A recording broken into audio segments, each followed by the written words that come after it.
If you've watched some of my videos before, you probably know that I'm not a huge fan of dog parks. They're great in theory, but in reality, a lot of times there's owners who are either a little ignorant to their dog's issues or they simply don't care. So sometimes you have dogs with aggression issues or resource guarding issues, mixing in with dogs and their toys in a park.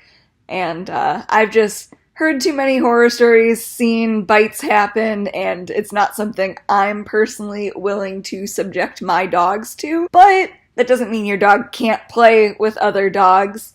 I really prefer organizing some sort of play date for dogs. So yeah, the downside is this usually requires a fenced-in area. So you either have to have a fence or your friends might need to have a fence unless both dogs have good recall, or you can even do groups of 3 or 4. So I just wanted to go over a little bit of playdate etiquette today. The big takeaway for playdates is learning how to advocate for your dog or for other dogs. So not all dogs have the same playing style, and I'll go over that a little bit more tomorrow.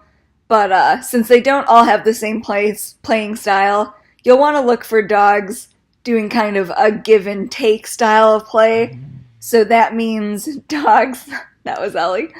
So that means dogs that are either like, running after and then letting the other dog run after them, kind of the ebb and flow of play. You'll want to look for that and make sure that your dog or other dogs aren't overwhelming your dog.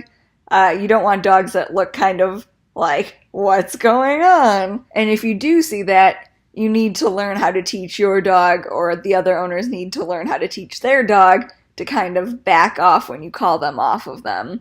So having a great recall is really important to play dates so that you can call your dog off and have them come to you. And it's also really important to teach dogs to learn how to exist around other dogs without needing to play.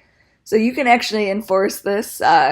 You can do this with either a long line and a regular prong collar, or the e-collar works really well. But just teaching dogs how to simply explore the yard with other dogs, or just kind of walk around together. They don't need to be actively engaged in a game of fetch together, or they don't need to be running around wrestling if that's not their play style. So make sure when you organize playdates that you're advocating for your dog. I'll talk to you guys tomorrow.